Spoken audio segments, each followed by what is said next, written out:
Good afternoon, everyone. My name is Richard. Welcome to our discussion on transforming transportation here at COP28. Welcome also to everyone we have following us online. I do hope you enjoy the session. Now, the built environment has been dominated in climate terms by buildings. We talk a great deal about buildings, and buildings are important. Buildings make up normally about 40% or are responsible for about 40% of global greenhouse gas emissions. What we don't speak about nearly as much in cities is the role that transportation plays. Now, transportation is also pretty sizable. It's about 20 to 25% of global emissions. It's a big chunk.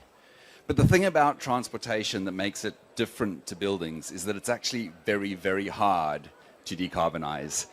It has proven stubbornly resistant to movement, whereas we've seen globally cities and buildings particularly surfing the wave of the energy transition. And one of the reasons for this is that in cities, buildings are tied into the electricity network.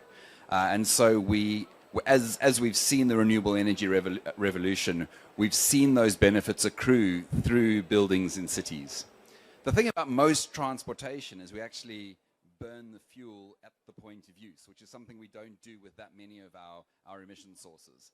And so the challenge to transition transportation is much, much greater. It actually means effecting the energy transition at the point of use. And we can't just have wind turbines and solar panels, which have driven our energy sector transformation at the level of mobile bits of kit that move around our cities. It is a genuine, challenging task.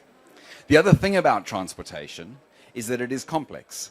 It's not just the case of a simple swap-in piece of kit.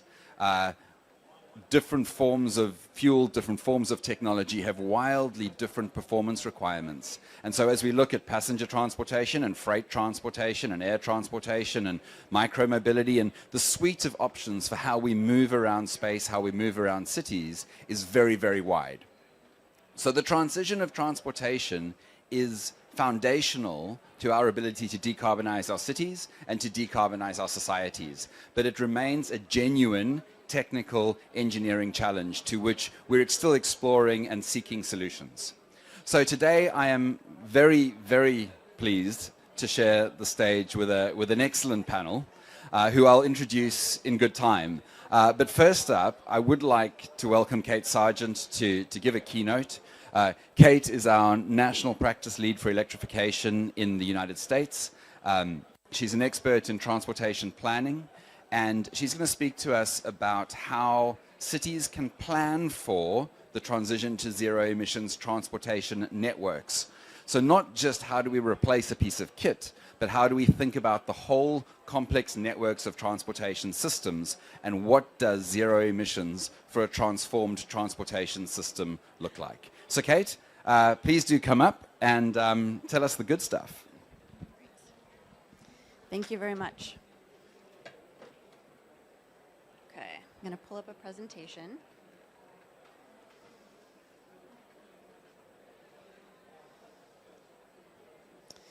Okay. So I'm going to talk a little bit about some of the work that I and my colleagues have done to help cities develop strategies to transition transportation systems to zero emissions. And as Richard said, it can be quite complicated, not only for the reasons that he mentioned, but also because it involves a lot of individual choice. People have a lot of opinions about how they move about the city, and it's a series of individual... Oh, okay, how's that? Okay, it's a series of individual choices that people make throughout their days. And so I'm going to speak about how we not only did the modeling and strategic planning for a couple particular cities, but how we married that with not only technical strategies, but solving for the other values that people want to see in their transportation system, because solving for other synergistic values makes those plans more likely to come to fruition and have public support and be implemented. So the first project I'm going to talk about is the San Jose Access and Mobility Plan. So the project was set up by the city based on their climate action plan. And their climate action plan identified that whereas today about 75% of their trips in the city were by single occupancy vehicles, drive alone. And then they wanted to get to 2050 to have 12% drive alone mode share, which is very ambitious. So this is basically going from like a typical American city to like Hong Kong, in a matter of a couple decades. And so that was the task at the beginning of the project. And it was also, their climate action plan also was based on something that they called the Good Life 2.0. So basically rethinking what we think of as, the good life. In the, post-war America, 1950s, there was a general sentiment that the good life was having your own house, having your own car, being able to move about freely as you wish. But what resulted is that we get a lot of places that maybe aren't so pleasant and are dominated by parking, and we have traffic congestion and a lot of other externalities. And so the idea that the city put forward was that we can rethink what the good life is. So maybe refocusing on quality urban spaces where you can move about by walking, biking, and other sustainable modes actually is a greater quality of life.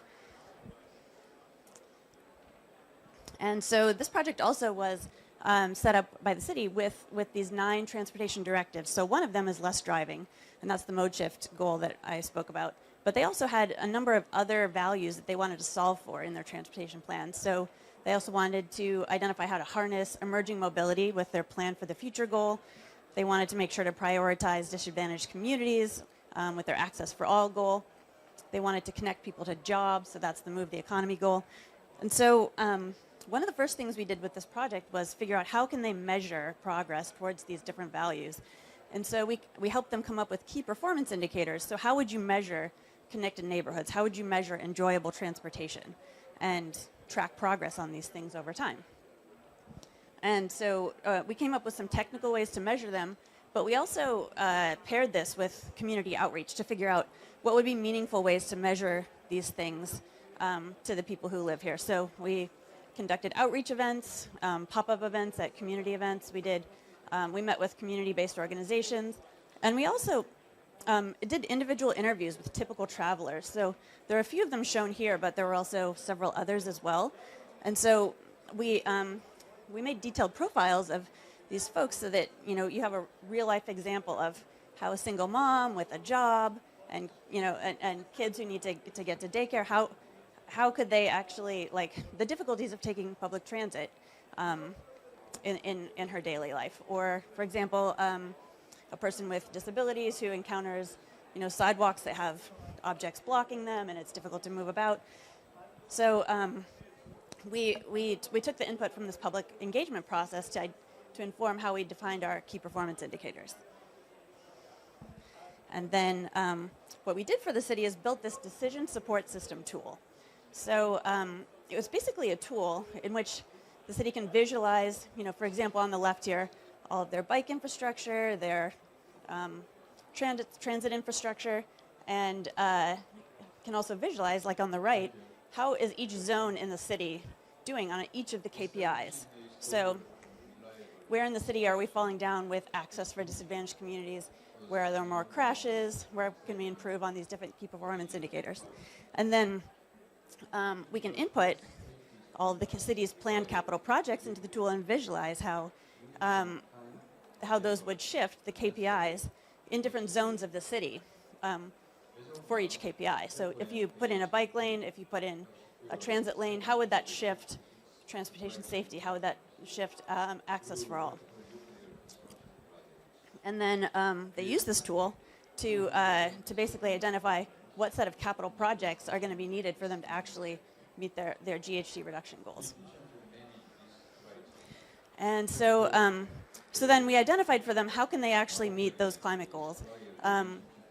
And it involves building out their bike plan, building out a series of transit improvements. It also involves serving vulnerable populations who are more likely to ride transit and providing better service to them, and additional policies and programs. But beyond that, they're going to have to rely on other strategies as well, so including electrification and supportive land use. So, for example, their plan involves organizing the city around a series of transit villages that are better connected to each other and to important daily destinations. And then the second project I wanted to talk about was the Seattle Climate Change Response Framework. So this is a bit of an opposite project in that the city came to us saying that their decision makers think that they can really meet their climate goals based on just electrification alone. And they said, I don't know if that's true, that we can meet our climate goals in time with just electrification. So they wanted us to build a tool for them that would help them identify what suite of strategies would actually help them achieve their goals. And so we built this tool for them that basically starts with the baseline condition and then projects out growth over time from population growth and growth in VMT over time. And then the tool can select different strategies at different levels of investment. So you can select different strategies to like a more aggressive or a standard degree. And then it then identifies the impact of those strategies. And not only that, but it estimates co-benefits as well. So how much is this going to generate in revenue? How much can it save in terms of health care costs and safety? And so we built this calculator for them, and it's hosted on their website, and it's interactive so that the public can actually also try different strategies and see which are the strategies that are essential. So which ones can you not meet your greenhouse gas emission goals with if you don't include them? And it lets people see different trade-offs between different strategies. And it also calculates planning level costs as well with different strategies, so that people can see what's the most cost-effective strategy as well. And then those results are visualized here in a way that's helpful to communicate about the trade-offs. So you can see here that these strategies are plotted in terms of the costs. Some generate revenue, some cost money. Some are easier or harder from the standpoint of the city itself in terms of what they have influence over. And then some have greater co-benefits than others. And then you can also visualize with this tool, how much of your plan is going to result from transit investments, how much from electrification, and then all those different sub-strategies involved in that as well. And then we help them through stakeholder engagement and reliance on the plans that they've developed to date. How exactly are they going to get from today, the base year is 2019, to 2030? And to a certain extent, they are going to rely on electrification. But electrification is a strategy that the city itself, they can encourage electrification with providing charging stations, but it's not something that they have ultimate influence over. But what they do have influence over is the infrastructure for transit, walking and biking and micromobility. And so this is basically the path we identified for them. And then this tool also helps them visualize the co-benefits. So for each dollar invested, for example, there are benefits in safety in terms of reduced crashes. There are benefits in terms of health benefits, like reduced asthma rates, et cetera. And there are economic benefits from people like walking and shopping more in their neighborhoods, for example. The other useful thing that this does is identify, based on the suite of strategies that have been selected, how should the city be allocating its right-of-way? So most of the right-of-way obviously is allocated to cars, but they'll based on the strategies selected for transit and biking, for example, then the proportional amount of the right-of-way can be allocated. And so this will also help them plan their capital projects to make sure that they support their ultimate goals. And then we sum this up in a framework strategy for them that emphasizes these core pillars that we've shown here, including creating a culture of climate action and optimism, and making short trips safe, affordable, and zero emission, and electrification being part of that. So yeah, happy to answer more questions about this during the Q&A. Yeah. Kate, thank you so much.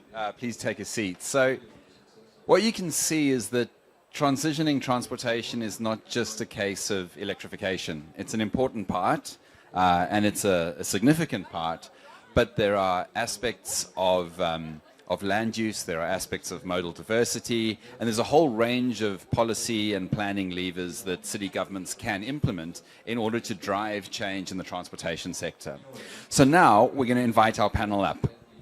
So please do help me welcome Al-Handasah from our team here in Dubai. Al-Handasah's a transport planning manager, and he's going to help us think through some of the MENA-related aspects to transportation, bringing some local flavor, as well as explain quite why Dubai has as many highways as it indeed does.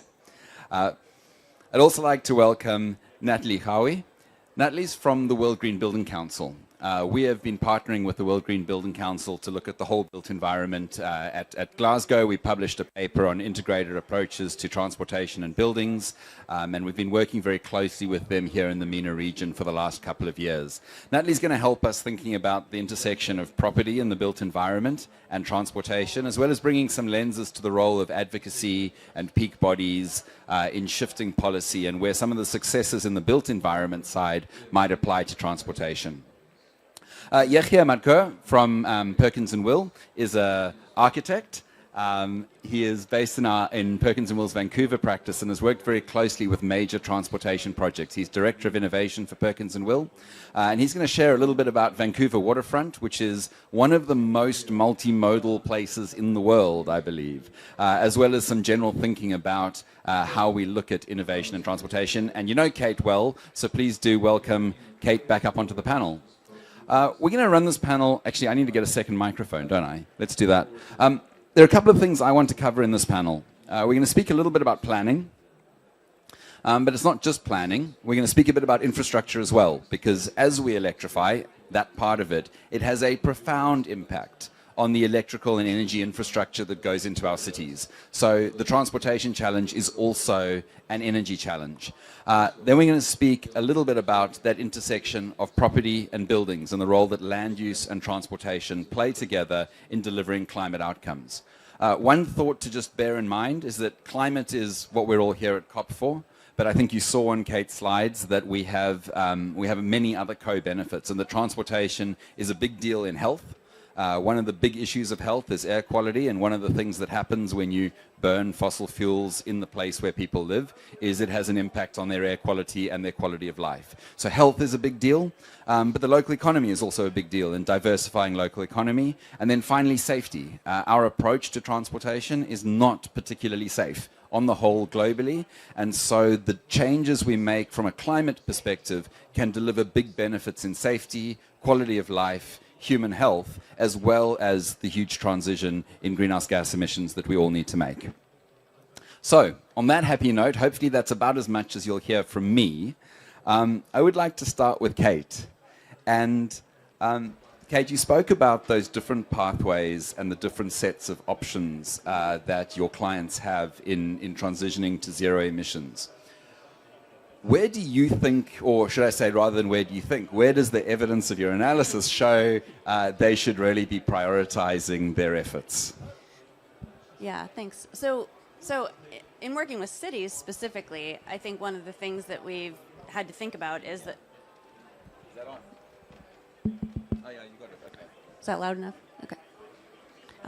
So one of the things we've had to think about is what is their area of influence. So at the city level, generally, cities don't have control, very much control over the pace at which we electrify our vehicles. They can support that, but a lot of those choices are driven at like the state or the federal level in terms of incentives or regulations. And so one of the things that cities can have the most influence over is mode share, and that can be influenced by land use. It can be influenced by the way we build our streets, and finding ways to complete, small local trips via sustainable options to the extent possible.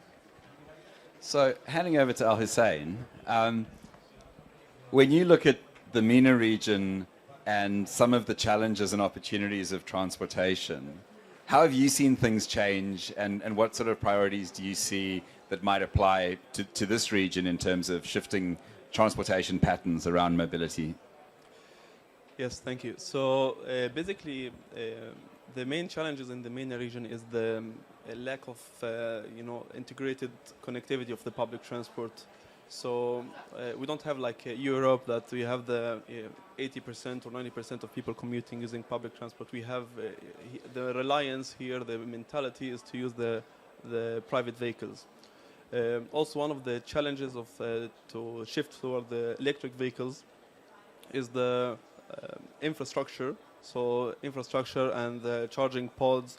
There are some initiatives coming from the governments to increase the number of charging points. We have here in the UAE, they are having driven by the government to have some incentives for the taxes and to increase the number of free charging points, for example, in the malls, in the public areas. We have seen also in some adaptation for this in Jordan and Saudi as well. We are seeing some initiatives also. Shout out to Dubai. We have opening the new blue line. So it's like a 18 billion dirham investment for the public transport, so which will contribute to maybe reducing the congestion by like 20% in 2030. So these are the kind of the challenges and the combat by the governments in the MENA region. Now, yeah. Major transportation hubs and some of what you've seen from Canada. Do you want to reflect just a bit on, the design side of how we drive behavior and get people choosing this this multimodal future and see that shift actually happen? Absolutely.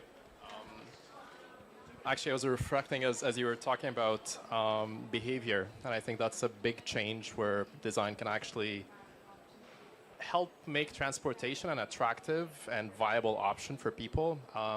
There's this quote from the mayor of Bogota, Gustavo Petro, which is around, developed countries and how, development is not seen as poor people driving cars, but it's the other way around where you see rich people, getting and using public transport. So how do you get to that? I think design plays a big role. When you start thinking about high quality public transportation systems, they're ones that are fast and comfortable, they're reliable, they're affordable, but they're also so, safe and they're dignified. So when you start thinking about dignity, start thinking about like how people use transportation and what might drive them to actually be compelled to use public transportation systems versus cars, they need to make sure that you're accessing systems that are, well designed, they're welcoming, there's, a human-centered, experience that the design is built upon. You could also start thinking about beyond utility. So a lot of the faults, in transportation systems that it sometimes it's designed as, it's like conveyor belts, moving, suitcases around in airports. And it's not the case. People actually use transportation systems, and it's a big part of their life, whether they're commuting to their work or they're going to their schools or they're tourists experiencing a city. Thinking about how people experience space. What are they doing in their waiting time? Are there other, utilities or other functions that you can start, taking into consideration? Is there retail within the transportation systems? Or can you pick up packages? Is there like a small community library or an art center? Like there's a lot of things that you can start thinking about beyond just transportation to make this transportation system more accessible and enjoyable. I do think that speaks a little bit to transportation being about a lot more than just transportation. That's the engineered side of transportation is just an enabler of our lives in cities, really. Yeah, and new emerging fields around transportation or transportation and like transit stations is essentially opening it up to the fabric of the city. So like you're experiencing transport as part of your life in the city rather than going to a gated turnstile that is not welcoming and it's just about movement. So there's a lot of things that can be done for transportation to be like part of like a dignified experience in the city. Yeah. Now, transportation, as I said, has been a bit of a laggard in cities, but buildings have managed to move relatively effectively, and one of the big drivers of buildings moving has been the Advancing Net Zero program from the World Green Building Council. Natalie, do you want to share a bit about how the ANZ program has landed in the MENA region, and maybe just reflect a bit on what we might learn in the linear infrastructure transportation world from the kind of ambition that we've seen in the property world. Yes, for sure. Thank you for having me here today. And yes, this is a very interesting discussion, especially as at World GBC, we do believe that it is systemic change, and the built environment does include a layer of the transportation and mobility because it's all interconnected. So I think, as my colleague was saying, it's really about creating these spaces that are accessible and reachable and enjoyable too. And so that's one of the things that we've done with the buildings, but also with the process. And I think that's a really big part of what has made the Advancing Net Zero program move so quickly and actually create such an impact, is that it is or is becoming more accessible, and the process of implementing it should be and is gearing towards becoming more like collaborative and more leaning towards actually taking into account the various stakeholders and all the different inputs that come into what a city is and then what a city can become.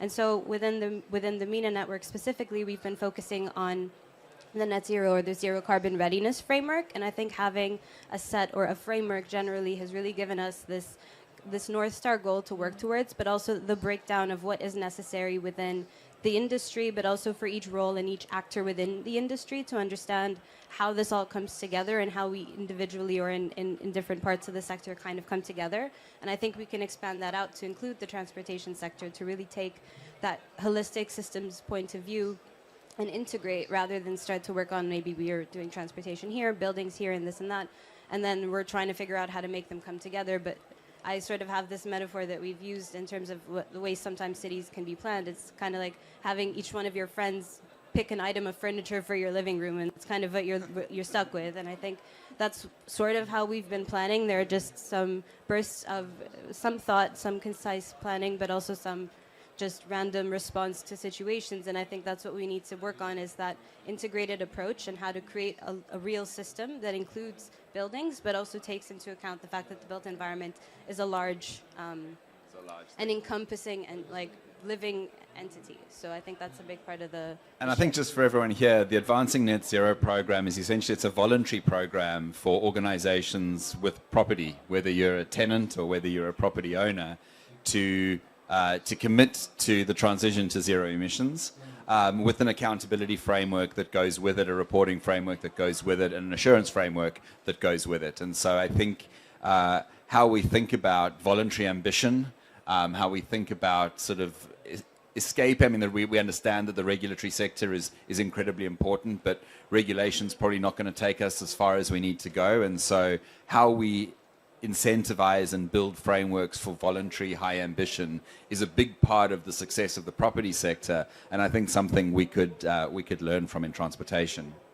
But one of the other big differences is that the transition in a lot of the city to zero emissions comes down to its engagement with the energy system and with the energy network. And in buildings, a lot of that work has already been done. But when we do electrify transportation, and acknowledging that electrification is one part of the journey, it does put large concentrated loads into places in our cities where they've not necessarily been. So Kate, can you speak to us a bit about the infrastructure side of this transition, because it's not just a planning piece. There are new vehicles, there are potentially new routes, there's new energy infrastructure, there's fuel decisions, there's a whole range of things that cities need to consider when they consider making this shift. Yeah, definitely. So this is like, as you say, there's the choice about what vehicle is suitable for your operations, and that's a whole analysis process and a whole decision-making process. But when it comes to the infrastructure to support it, this is something that in California it has become quite a topic, because not only are there mandates and goals in California for all of the transit buses to become zero emission by 2040, but there's a mandate that we won't sell any more internal combustion engine vehicles by 2035. Trucks have to be zero emission by 2035 as well. So, and on top of this, all of the mandates for electrification of buildings, so installing heat pumps and induction stovetops, et cetera. So there's quite a lot of electrification happening. And so one of the big challenges at this point is all of the infrastructure to support all of that. So the vehicles are one piece of it, but what's become kind of the bottleneck is the utility's ability to upgrade all of the infrastructure for all of these things on the required timescale. And so, it's something that's still being sorted out because there's not a straightforward answer in terms of who has priority. Like all of these things have to be electrified by a certain point, and so everybody's just sort of competing with each other to get the attention of the utility. But as a result, some of the transit agencies have been actually selecting to go with hydrogen fuel cell buses instead of electric buses because they just don't think that they could get the power to their site in time. So that's been one dynamic as well. I mean, on hydrogen specifically, that opens up a whole new range of challenges around safety and, well, where do you produce the hydrogen? Because that takes its own toll on the utility system. Yeah. How have you guys dealt with that? Well, so the federal government has funded a series of hydrogen hubs in different parts of the country. And so in Northern California, for example, there's an organization that's been funded to become a hydrogen hub. Well, they'll produce green hydrogen for the region. But many agencies are trying to figure out what's more risky, to try to go electric, and then you have to deal with the infrastructure or the uncertainty around hydrogen. So I think it's just something that's going to get sorted out over the next while. Hopefully. Do you have a view? Well, I think a lot of it comes down to what's the best decision for the operations involved. So, for example, a number of transit agencies are going with a combination of electric and hydrogen fuel cell. Because the hydrogen it has longer range potential, and so for buses that can't charge en route or that have just longer service schedules, that can be a better choice. And then some agencies are using electric buses for the shorter routes and peak period service. And it also provides a resiliency benefit too. So, if you're putting all of your eggs in the electrification basket and your depot goes offline and you can't charge your buses, then you can't run any service. So having sort of, but there could be disruptions in the hydrogen supply chain as well. So kind of having, your eggs in both baskets. Diversity helps. Yeah. Now, I was saying, just looking and reflecting a bit on what we've seen from North America, what sorts of priorities do you see in MENA? Like, where do you see the important investments coming to start to drive an alternative transportation network? I believe this shall start with the master plans. So previously the mindset is to have an urban master plan. Now the urban master plan and transport master plan they should join together. So from the planning level, we should plan to have a proper connectivity, proper public transport.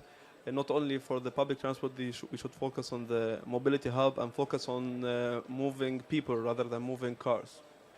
So in the MENA region, for example, we have a Hatta master plan. We are doing a master plan for Hatta, which has the motto is to have a city free of cars. So of course it's not like free of cars, it's not like banned cars, but we have proposing facilities for park and ride. We are also imposing some policies like very expensive parking in the attractions. So just to have enforcement. So it has to go both ways. You have to have enforcement. You have to provide the free car park. You have to provide the alternative, sustainable modes, right? Like bikes, e-scooters, and so on and so on. So this goes for the new master plans. The other side is I think we need to invest in the research and development for the alternative fuel. So even if we have, to your point, if you are having even adopted the electric vehicles, but we are using fossil fuels, right? The fuel itself is not sustainable. So we are also not contributing to the, we are contributing more to the emission even with the electric vehicles.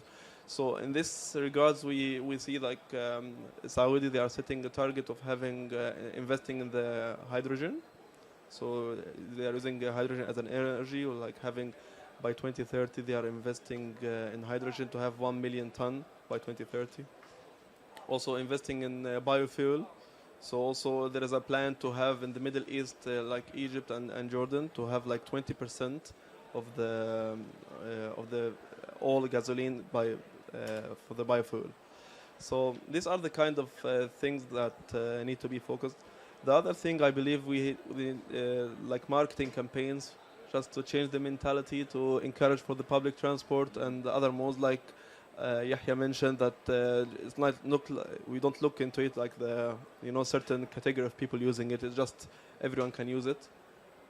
So this combination of policies that can contribute to alleviate the public transport and the emissions. Fantastic, thank you. Now, Hassan, you mentioned transportation hubs, and I want to come back to Yahya because the Vancouver waterfront is a prime example, and I think where you have heavy rail and light rail and ferries and, I mean, possibly VTOLs, I guess, ultimately, alongside pedestrians and motor vehicles and freight and the whole story. How do you think about that, and where do you see the opportunities and the role that these sort of pivotal nodal developments might play in helping shift the whole system? There are multiple points where you can talk to. I think Vancouver is a good example of how many people are using public transportation as the default. But it's not just public transportation. I think you start before that with active transportation. So the idea is that, similar to what you were saying on, Hussein, on planning for bike infrastructure, planning for, pedestrians moving around, policies from, a bigger perspective that, just, how expensive parking is or how available it is in the downtown core. Creating these corridors that actually allow people to move in more sustainable ways is not just great from reducing emissions because you're using vehicle miles traveled, but it's also great for, just creating a healthier community. So it has multiple benefits. You start with that, and then, thinking about the transportation hubs, it comes to mind the diversity, specifically for Vancouver waterfront. When you think about it, it's both the diversity and the integration of different modes of transit. So the Vancouver transportation hub is one that connects high-speed rail, light speed rail. There is a ferry terminal, a helipad. There is also connections to bike share. There is like micromobility. There's and then also a ferry.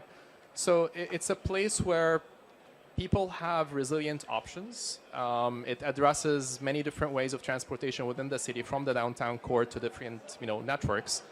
And it's not just about options and resilience, it's also about how easy it is to connect from one mode to the other. So when it's all integrated, when you all have, the same path that allows you to go from one to the other, it just allows for more seamless connection and, opportunities to move around the city in a more seamless way. So I think the integration and the diversity are both very, very important. But then comes to mind the investments in understanding, the policy and land use, where you're also creating these multimodal transportation hubs in areas that you can integrate buildings and, transportation-oriented developments that just allow for people to work and live in places that are very, very connected.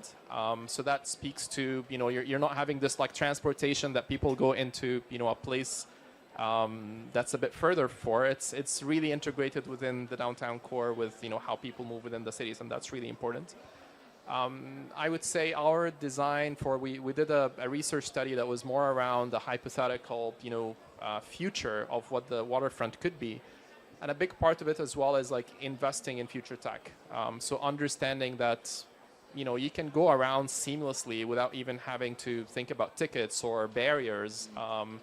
How do you open up the gates for the transit system to become just part of the fabric? Frictionless. Exactly. So it becomes, you're there. You're already in the station when you're there, and you can just go to the platform. And technology now allows you to do that. So that's another way of thinking about what is that future and how to connect it. I'm going to ask one question for everybody now, because I'd like you all to reflect a little bit. And I'll start with Natalie, and you can take it from there. But barriers. What are the things that are difficult, either to ambition, what are or regional barriers? What are the things that make this transition a real challenge? that you've hit up against and possibly even hopefully got over? Yes, thank you. And I think this has been mentioned quite a bit. I think the biggest barrier is mindset or behavior shifts, and that's what's proven time and time again to be the real at the heart of the problem, but also at the heart of the solution. And I think if we're able to tackle that, then we're really able to streamline all the other shifts and transitions, because the solutions are there. And as we've been hearing, and as this COP and all the other conversations in and around climate change have been showing, the technical solutions are there. Even the governance solutions can be there, and it's really about the integration piece. And I think the barrier really lies in when each sector or each industry or each individual or each entity is kind of operating in their own separate silo, and we're kind of having these conversations on a touch and go base versus having more systemic, more collaborative, more diverse, even including diverse stakeholders, conversations that are really taking into account what kind of possible and even anticipated barriers or opportunities are we running up against, and how to, from the get-go, plan for some of these barriers and actually accommodate and create and turn them into opportunities from the start, versus trying to account for certain hiccups and speed bumps along the way. So that's, again, going back to the idea of it being really an integrated and systemic process versus an outcome. And if we're able to stick to that idea or that ideal, and that it's an evolving process that'll need to account for these changing and shifting perspectives, and that it starts at the mindset and education space too. So Al-Handasah, maybe from an engineer's perspective, what sorts of barriers do you see to the transitions here in MENA? So I believe the technical challenges are already overcome by the governments. So it's again, we'll be back to the point where you have the social barriers. In MENA region, particularly, you have the climate. So it's the weather is very hot for people to commute. Although the government, they are putting air-conditioned bus stops, the metro is air-conditioned, everything is there. But still, even the 5 minutes walking during the summer is very, very challenging if you have another alternative. And the government also they are investing in the roads, and the road transport itself is contributing 80% of the overall emission for the transportation. Yeah. So from one side you are having a 6 lanes highway, okay, and it's very hot, extremely hot, and you have another route which is the government is pushing you to use it, but on the other side you have another option, and so social standards is a challenge, and also there is an increase in the middle class, which allows them people to buy cars, even buy electric vehicles. So there are opportunities from one side, and there is a challenge from the other side. So Kate, those same things have obviously been evident in the US, and those same barriers around historical car dependency, a rising middle class, and the aspirant nature of car ownership, etc. Mm-hmm. What do you see now in this evolving landscape as your current barriers, having maybe addressed some of those partially in some of the cities you're working in? Yeah, I think land use is a big challenge. We're working on a project in suburban Bay Area, California, where they really have very great aspirations around mode shift and meeting climate goals. But the transit system, is to serve all of this very suburban network is very spread out, and the buses come once an hour, and so it's tough to adequately serve very suburban places with transit, and so I think shifting land use over time to the extent possible would be helpful. But a lot of these places are going to ultimately have to rely on electrification of vehicles, and that's just going to take longer than being able to also combine that with mode shift. But we are developing some strategies which which I think will be effective to a degree in suburban areas. So, for example, I think that we're focusing on transit-oriented development. So where there is good transit, concentrate the development there, and make sure that you also include affordable housing, because those are the folks that are more likely to take transit. So co-locating that together to the extent possible is a good strategy. And we're also working with them to develop what we're calling innovation zones. So this particular county is very focused on emerging mobility and technology. And so identifying pockets that are more conducive to mode shift within the suburban county, and co-locating not only transit improvements, but bike share and scooter share and microtransit and other things, sort of instead of spreading them out like a little bit everywhere, actually identifying a zone where you can have sort of a synergistic effect, and then you start there and then build towards other zones as well. So yeah, you're the last one on barriers. If they haven't all stolen your thunder, what do you see as the big challenges to overcome? I mean, I think of barriers as, both the cultural and the physical. I think you've talked about the cultural and, again, the understanding of, how to get to, a more dignified public transportation system. So we've talked about this one. The physical barriers, I feel, are also challenging because you're really trying to address the more vulnerable populations, getting to have more access to transit, and they're usually not in the centers of the cities. So like you're needing to reach out, and how integrated and widespread your transportation network is, I think brings a big role within that. So relying on multiple systems, whether it's high-speed rail or light rail or buses and commuter buses, and also micromobility, and how do you create like a comprehensive system that essentially allows a widespread network and a reliable one on a timely basis. It's a huge investment, and I think that is the biggest barrier. Yeah. So I've got one more set of questions, but if there are any questions from the audience that you have for our panel, please feel free to catch my eye. We have a question over here. Hi, my question to Kat, particularly in relation to San Jose. One of the bigger problems that we face there is, the people on the street, which creates very difficult for anybody to walk or cycle or go around. And also the lack of any investments in intermobility and connectivity in public infrastructure. Unlike in Europe or, for example, Rotterdam or Amsterdam or even New York City, California is very bad in public infrastructure. So, I'm sorry, what was the question? So I think some commentary on public social infrastructure and the role potentially that homelessness plays in impacting security and general pedestrian active mobility. Yeah. If I've appreciated it appropriately. Yeah, that's a good question. I mean, I think that the lesson from San Jose is figuring out what exactly your goals are, and then, how can you identify the set of projects, because we're investing in infrastructure every year in our cities. And so I think that the approach that the two projects I was showing were taking was figuring out, like, what are your goals and making sure that the investments you are making are getting you to your goal. And if you have, like, a way to sort of, model the effects of that, all the better. But I think just aligning your priorities and then the investments that you're making. Thanks.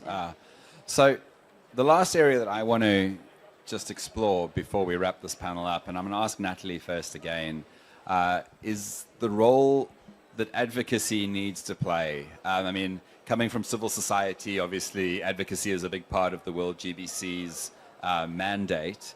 Advocacy is not quite as big a part of the private or design sector's mandate, but nonetheless, we probably have a role to play too in shaping views and having a view of the future.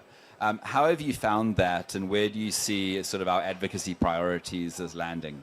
Yes, for sure. So, as you mentioned, advocacy is a big part of what we do at World GBC, and we've launched today our open letter for policymakers at COP, so keep a lookout for that. But I think a big part of what's keeping the alignment is, first of all, World GBC prides on doing its work in under 3 impact areas, which are climate action, health equity and resilience, and resources and circularity, and looking at how the integration happens. And policy is really a lever for change across these impact areas, and it's about utilizing that, but also communicating that properly. And I think what we've done, and we've launched this year, are global policy principles, and it's really about, again, having these pillars, having these goals and these impact areas, and these indicators as well that are a good way to give governments and give people advocating for different policy changes a way to capture and encapsulate what it is that they're advocating for, and to have ways to measure how that's moving forward, and for governments to be able to see that and to understand the value and the impact that's being created there. And it's about the alignment piece too. So the biggest part of what World GBC does is actually unites and brings people together to create this network, to create this community. And I think it's that global network, it's that empowered force of a community or a network that brings that voice or creates that noise with that voice that's, or that message that's being created. And I think that's a big part of the success as well, is that it's not just World GBC standing on its leg alone, but it's about the network, it's about the voices, it's about all of the different factors of the community and the different voices coming together to take a stand on something that's valuable and impactful, and being able to track and measure that too. So thank you so much. And I'll just pass to Al-Hussein. Just if you have any final comments on advocacy or otherwise, I think I'd like to give everyone a chance just to end with some closing thoughts, what we've heard today and where you see things going. I see things that we have some gaps in the public transport or the transportation in general, and there is a movement now to fill these gaps with the micromobility. So there are multiple initiatives in the Middle East filling these gaps with practically you having the first mile, last mile. So we have the metro station like 10 minutes from your home, okay? So you can't walk, especially with weather. So you can use the bike or scooter. So here in Dubai, for example, they have like 10 practice neighborhoods, and then they have adopted this for like 30 areas in Dubai, which they have connecting the metro stations and bus stations to all the neighborhoods with routes on the ground or on the sidewalk. So with this way, you can like alleviate the public transport share, and you can really reduce the reliance on the private car. Thank you so much. Yahya, any last thoughts for us? Oh. Or advocacy, as you like. We're getting close to time, though. I think last thoughts is really trying to think about transportation, like transit stations specifically, as perhaps opportunities for people to connect with, their neighborhoods. Again, opening up to the design of the city itself, understanding different uses that can be layered on top of transportation that just makes that place, more enjoyable. So you're not just, waiting there for like 10 minutes doing nothing. You're actually actively engaged within the community. I think, understanding how you might open up transportation to just become part of the city, I think will make a big difference too in how much it's being used. Fantastic. Kate, your thoughts? Sure. I would just say that maybe tying it back to maybe some of the project work that I was highlighting earlier, that involving public engagement and public priority setting in planning for exactly the projects that are going to help you meet your goals is very important, so that there's the public support behind the plan, and that people are that you're actualizing a vision that people have helped to come up with and that resonates with the priorities that they want to see from their transportation system. Fantastic. So what I've taken from this panel is that doing quantitative analysis of pathways to zero emissions is really important, because there are some big decisions that policymakers have to make, and that we don't want them making them blind. So getting really well-informed technical policy is a big part of it. There's an infrastructure challenge and a land use challenge, and we need to think about both the infrastructure and the land use, and that's the quality of experience for people. We need to integrate with the built environment. We need to integrate technology. I think my closing thought is that here at COP, probably a couple of 100 meters away, there are a bunch of negotiators working out whether or not we're going to put in language of phasing down or phasing out fossil fuels. And we're talking here about a sector that is intrinsically tied to that sector because of the nature of energy and the nature of the mobility aspect of transportation. And so when we change, there is a sector-wide transformation coming to transportation, and it's going to affect all of our cities, it's going to affect all of our businesses, and it's going to affect our day-to-day lives. So I think the better we can get at telling good stories, at communicating well, at sharing good visions for what an alternative, transformed transportation future could be, that's where we want to play, and I guess where we want to play with everybody else. So I'd like to thank you for your attention. Thank you for joining us this afternoon. Thank you to everybody on the live stream. And I wish you all a happy COP and a lovely evening ahead. So thank you ever so much.